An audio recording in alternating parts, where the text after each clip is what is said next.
에스더 1장. 이 일은 아하수에로 왕 때 있었던 일이니 아하수에로는 인도로부터 구스까지 127지방을 다스리는 왕이라. 당시에 아하수에로 왕이 수산궁에서 즉위하고 왕위에 있은 지 제3년에 그의 모든 지방관과 신하들을 위하여 잔치를 베푸니 바사와 메대 장수와 각 지방의 귀족과 지방관들이 다 왕 앞에 있는지라. 왕이 여러 날 곧 180일 동안에 그의 영화로운 나라의 부함과 위엄의 혁혁함을 나타내니라. 이날이 지남에 왕이 또 도성 수산에 있는 귀천간의 백성을 위하여 왕궁 후원 뜰에서 7일 동안 잔치를 베풀세 백색, 녹색, 청색 휘장을 자색하는 배줄로 대리석 기둥 은고리에 메고 금과 은으로 만든 걸상을 화반석, 백석, 운모석, 흑석에 깐 땅에 진설하고 금잔으로 마시게 하니 잔의 모양이 각기 다르고 왕이 풍부하였으므로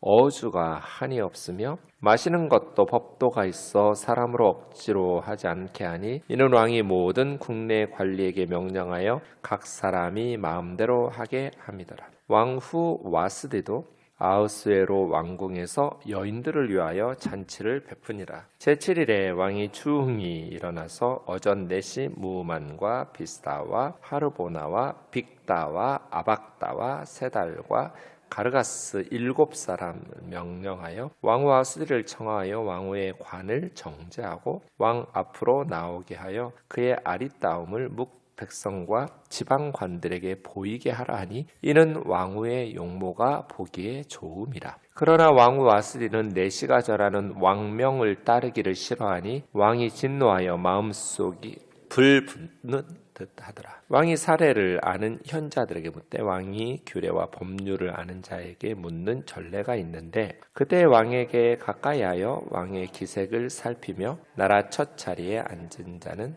바사와 메대의 7지방관 곧 가르스나와 세달과 아드마나와 다시스라 메레스와 마르스나와 무무간이라. 왕후 와스데가 내시가 전하는 아하수에로 왕의 명령을 따르지 아니하니 규례대로 하면 어떻게 처치할까? 무무간이 왕과 지방관 앞에서 대답하여 이르되 왕후 와스데가 왕에게만 잘못했을 뿐 아니라 아하수에로 왕의 각 지방의 관리들과 뭇 백성에게도 잘못하였나이다. 아하수에로 왕이 명령하여 왕후 와스디를 청하여도 오지 아니하였다 하는 왕후의 행위의 소문이 모든 여인들에게 전파되면 그들도 그들의 남편을 멸시할 것인즉 오늘이라도 바사와 메대의 귀부인들이 왕후의 행위를 듣고 왕의 모든 지방관들에게 그렇게 말하리니 멸시와 분노가 많이 일어나리이다. 왕이 만일 좋게 여기실진대 와스디가 다시는 왕 앞에 오지 못하게 하는 조서를 내리되 바사와 메대의 법률에 기록하여 변개함이 없게 하고 그 왕후의 자리를 그보다 나은 사람에게 주소서. 왕의 조서가 이 광대한 전국에 반포되면 귀천을 막론하고 모든 여인들이 그들의 남편을 존경하리이다 하니라. 왕과 지방관들이 그 말을 옳게 여긴지라 왕이 무무간의 말대로 행하여 각 지방 각 백성의 문자와 언어로 모든 지방의 조서를 내려 이르기를 남편이 자기의 집을 주관하게 하고 자기 민족의 언어로 말하게 하라 하였더라. 아멘. 오늘부터 에스더서를 묵상하겠습니다. 성경에 여인의 이름으로 된 성경이 2개 있습니다. 에스더가 있고요. 또 하나는 뭘까요? 네, 룻기가 있습니다. 룻기와 에스더, 여인의 이름으로 성경 이름이 되었죠. 원래 에스더의 이름은 하다사라는 이스라엘 이름이 있습니다. 하다사. 하다사는 도금향 은매화라고도 부르는 아주 예쁜 꽃이 피는 그런 관목 나무인데요. 원래 하다사라는 이름이 아마 왕후가 되고 난 후에 에스테르라는 뜻인데요. 별이라는 뜻입니다. 에스더라는 이름으로 개명하지 않았을까 이렇게 추측해 볼 수 있겠죠. 에스더서에는 하나님이라는 이름이 한 번도 안 나옵니다. 하나님의 도우심이었다라고 기록할 그런 사건들이고 그런 위치들이 많은데 어쨌든 하나님이라는 단어가 한 번도 안 나오고 또 너무나 유대민족의 그런 민족적인 색채가 강해가지고 종교개혁자 마틴 루터 같은 사람은 정경에서 빠지는 게 낫지 않았을까 이렇게 에스더서를 말하기도 하는 그런 성경이기도 합니다. 어쨌든 에스더서를 정경에 넣은 것은 이게 하나님의 구원 역사 때문이거든요. 마태복음 1장과 누가복음 3장에 예수님의 족보가 쭉 이어져야 되는데 에스더서에 하나님의 구원의 역사가 없었다면 그 족보가 그대로 되지 못했을 거예요. 예수님이 오시는 메시아의 족보, 이스라엘이 그렇게 하나님의 은혜로 구원받은 아말렉 자손 아각 왕의 후손인데 하만이라는 사람이 모르드게라는 사람과의 개인적인 원한 때문에 아예 그냥 페르시아 제국의 바사 제국의 모든 유대인들을 말살하려고 계획했다가 하나님의 은혜로 완전히 오히려 하만이 죽임을 당하게 되고 이스라엘 민족이 구원을 받게 되는 에스더서에 보면 이제 잔치로 시작해서 잔치로 끝나거든요. 1장에서 잔치로 시작해서 마지막 불임절 잔치로 끝나는데 이 불임절이라는 푸르라는 것이 제비뽑기예요. 하만이 제비 뽑아가지고 이스라엘을 멸절시킬 날짜를 정하거든요. 그런데 이제 그 날에 이스라엘 민족을 멸절시키는 것이 아니라 자기가 멸절을 당하고 이스라엘 백성들의 원수 이스라엘을 완전히 말살시키려고 했던 75,800명의 원수들이 오히려 죽임을 당하게 되는 그런 절기. 지금도 이스라엘은 불임절 절기를 지키고 있고요. 이스라엘에 어찌 보면 2000년 동안 이스라엘 백성들이 디아스포라에 흩어져 가지고 나라 없는 서름을 당했는데 그 상황과 비슷하고 그럼에도 불구하고 하나님께서 이스라엘 민족을 구원하신 이 에스더서를 어떤 유대 랍비들은 가장 위대한 모세오경 율법과 더불어서 가장 위대한 성경으로 이렇게 귀하게 여기기도 합니다. 역경과 시련 속에서 하나님의 도우심으로 이스라엘 민족이 구원받은 그러한 성경 에스더입니다. 역설적이게도 에스더서는 잔치라는 모티브, 잔치에서 시작해서 잔치로 끝난다고 그랬잖아요. 잔치라는 단어도 44번이나 나오거든요.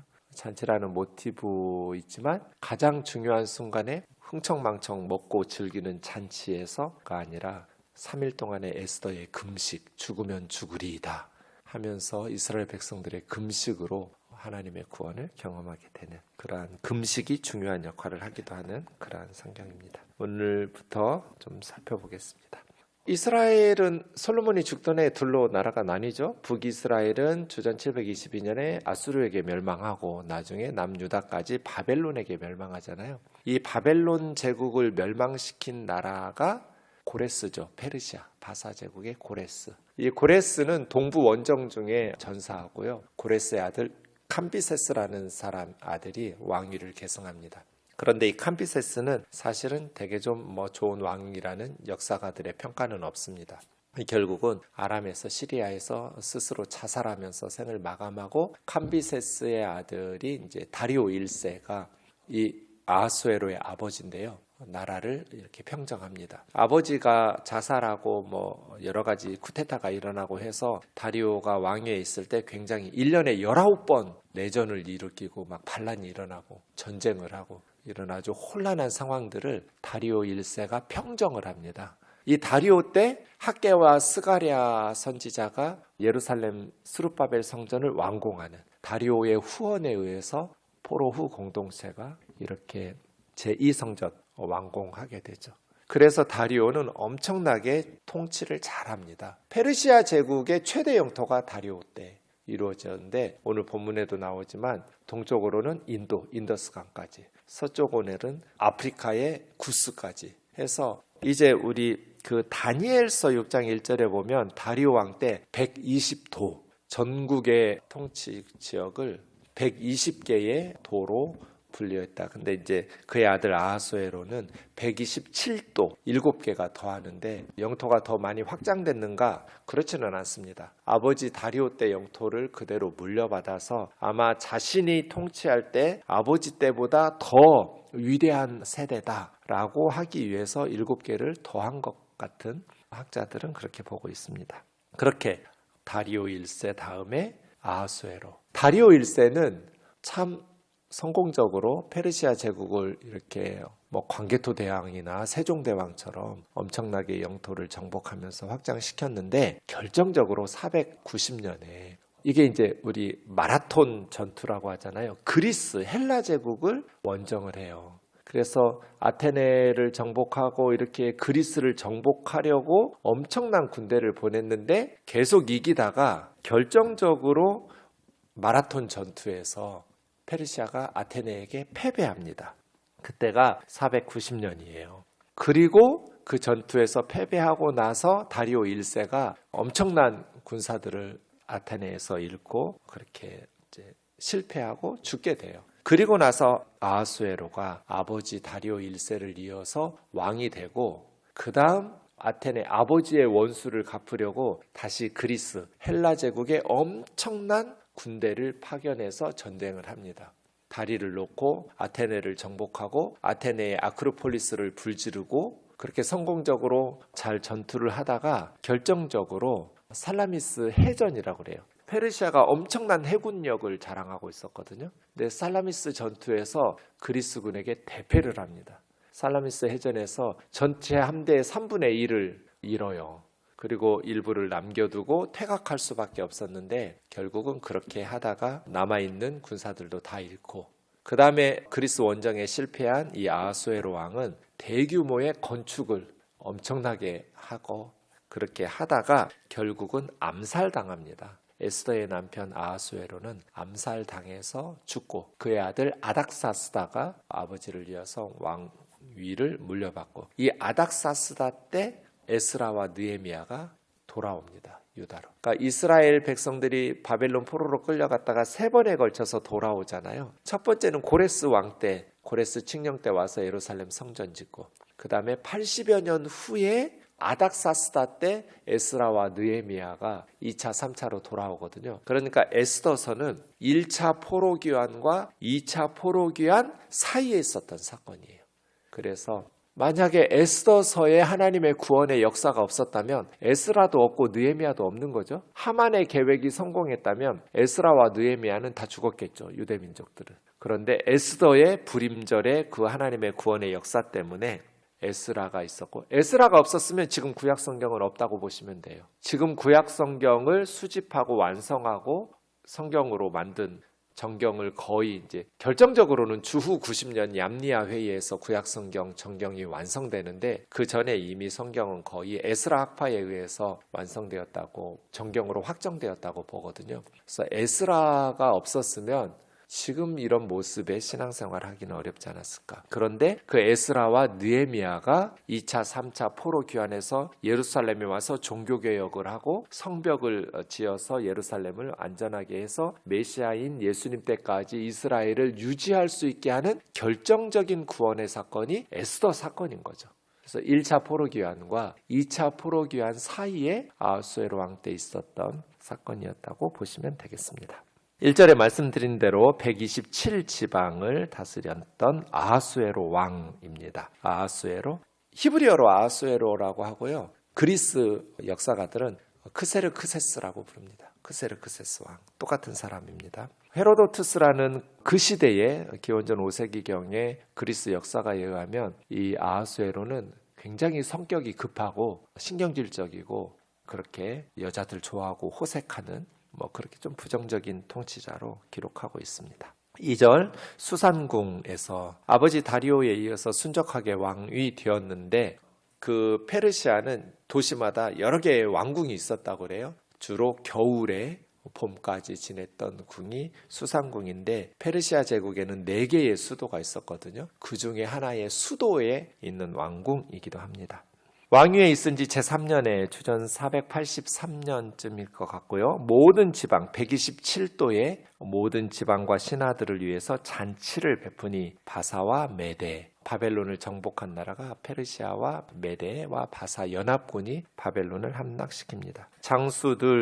장수들이니까 이제 군대 지휘관들, 그리고 지방 127도의 총독들, 귀족 지방관들. 헤로도투스는 아마 이 잔치가 말씀드린 살라민투스 전투, 아버지의 원수를 갚기 위해서 마라톤 전투에서 패배한 아버지 다리오 왕의 패배를 보복하기 위해서 그리스의 원정을 위한 잔치였을 것으로 생각됩니다. 그래서 127도의 모든 군대 지휘관들, 총독들, 고위직 관료들을 수산궁으로 다 불러서 잔치를 며칠 동안 해요? 제 얼굴 보면 없어요. 성경을 보셔야 돼요. 네, 180일. 그럼 몇 개월이에요? 6개월. 잔치를 6개월을 베풀었어요. 엄청난 양의 음식과 포도주 뭐 이런 것들을 하면서 127도 전국의 총독들, 군대 지휘관들을 다 모아서 그렇게 왕과 제국의 그 부함과 위험의 혁혁함, 4절에 말하잖아요. 제국의 부함과 위험의 혁혁함을 나타냄으로써 결속을 다지고 군대를 모집해서 그리스를 정복하자. 군사 원정을 위한 잔치입니다. 이게 이제 첫 번째 잔치이고요. 아마 6개월 동안 총독들이나 지방의 모든 관리들이 다 수상궁에서 먹고 마시고 이러지는 못했을 거고요. 군 지휘관들이 다 하면 나라는 어떻게 해요? 위험하죠. 아마 교대로 이런 식의 잔치가 진행되었을 것으로 추측됩니다. 어쨌든 그 날이 지남에 180일이 지남에 두 번째 잔치가 있는데 왕이 수산궁에 있었던 귀천간의 백성, 고위직 상류층뿐 아니라 서민들까지, 그죠? 귀천간의 모든 백성들을 왕궁 후원의 뜰에서 7일 동안 두 번째 잔치를 베풉니다. 평소에는 출입 금지죠. 왕궁 후원의 뜰에 일반 서민들 들어갈 수도 없죠. 그런데 잔치를 위해서 평소에는 출입 금지 구역인 왕궁의 뜰에서 7일간의 또 높은 사람들, 낮은 천민들까지 다 불러가지고 잔치를 베푸는데 6절에 보면 후원의 뜰이 어떻게 잔치 장소를 장식했냐면 백색, 녹색, 청색, 휘장을 가는색 배줄로, 여러분 파티를 하면 이렇게 여러 가지 색깔의 휘장을 쳐가지고 분위기를 만드는 걸 생각하시면 돼요. 그렇게 휘장으로 장식했을 뿐 아니라 금과 은으로 만든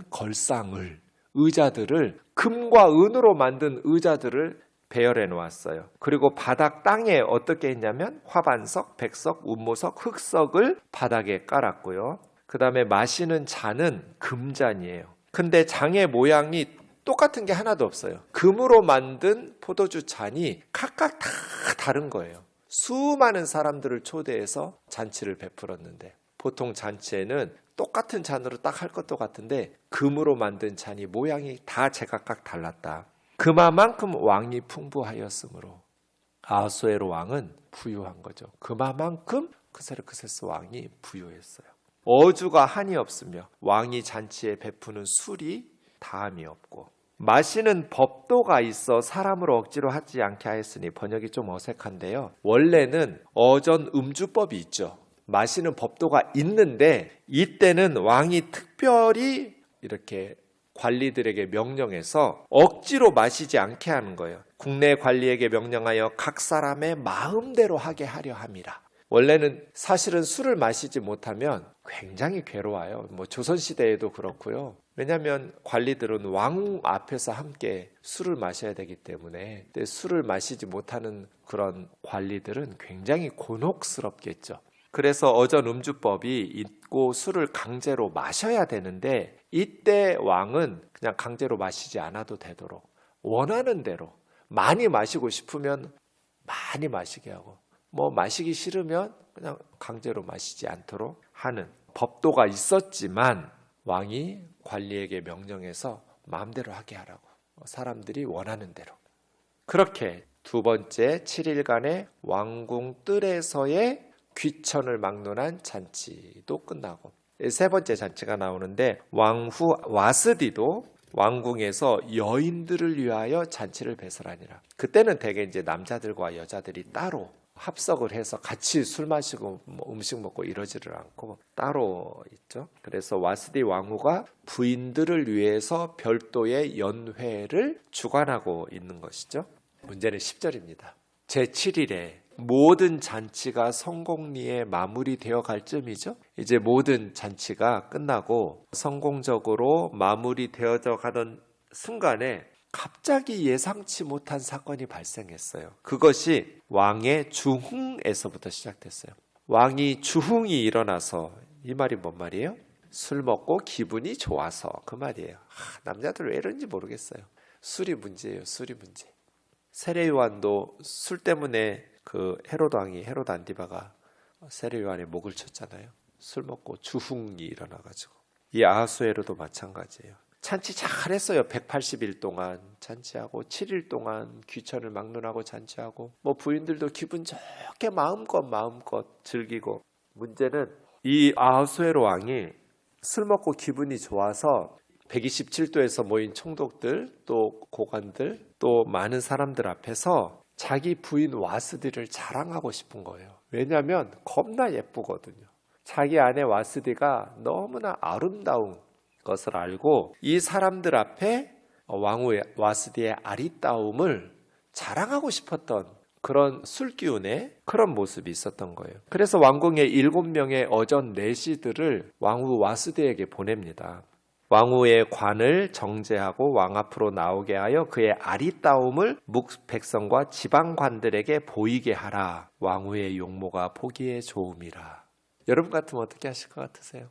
여러분이 왕후 와스디라면?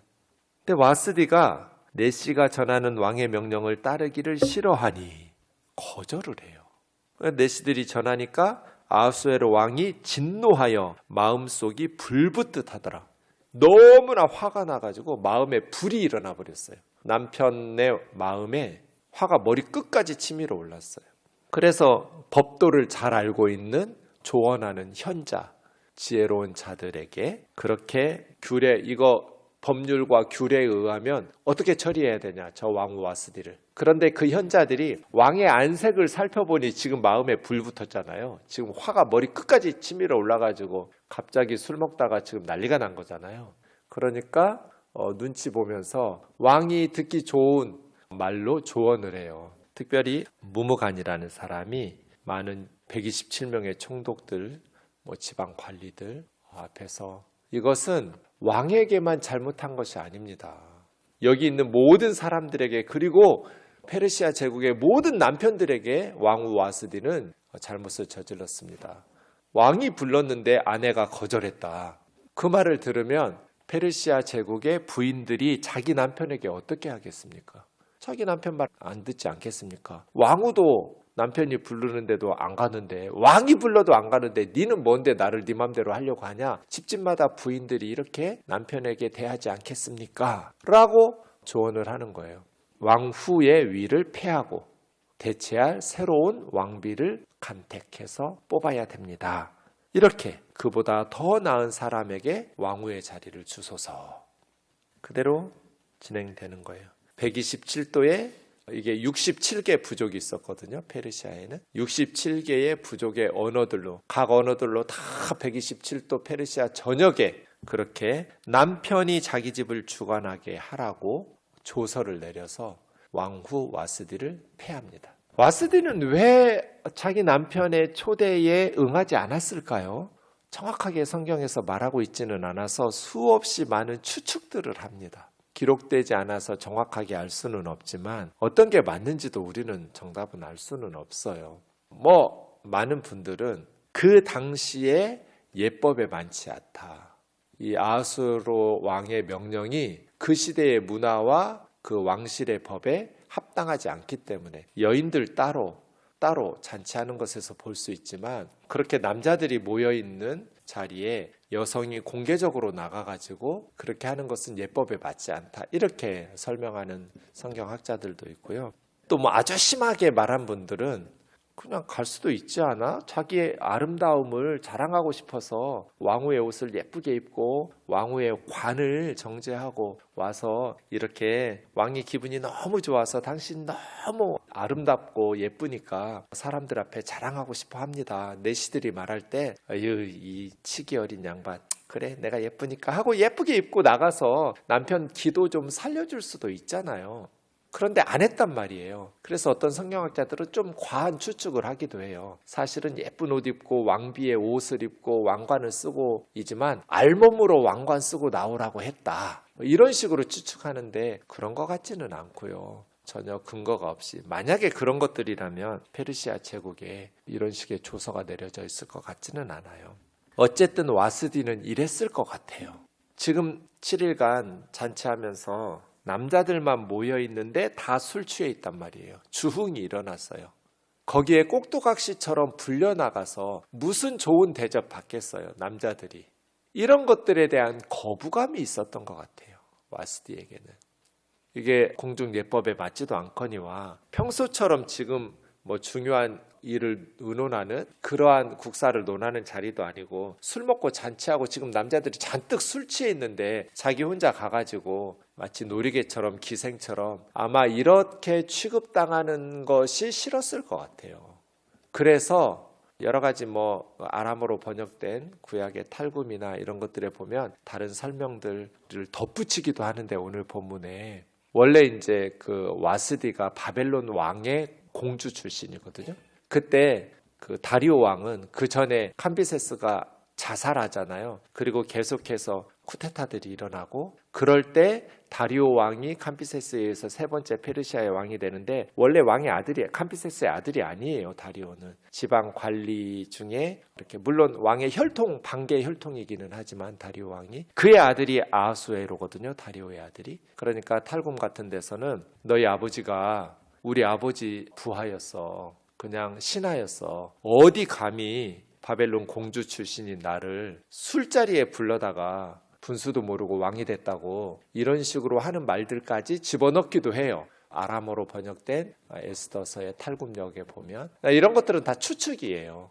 왕후 와스디가 왜 왕 남편의 초대를 거절했는지 우리는 정확한 내용은 알 수 없지만 어쨌든 왕후는 굉장히 모욕감을 느끼고 그 자리에 가서 봉변을 당할 것에 대한 두려움 뭐 이런 염려 때문에 거절한 것이 아닌가라고 생각할 수 있습니다. 이것이 또 하나님의 구원 역사를 이루는 하나의 과정과 사건이 되기도 하죠. 에스더서의 배경적인 역사들을 이렇게 형성하는 중요한 사건임에는 틀림이 없습니다.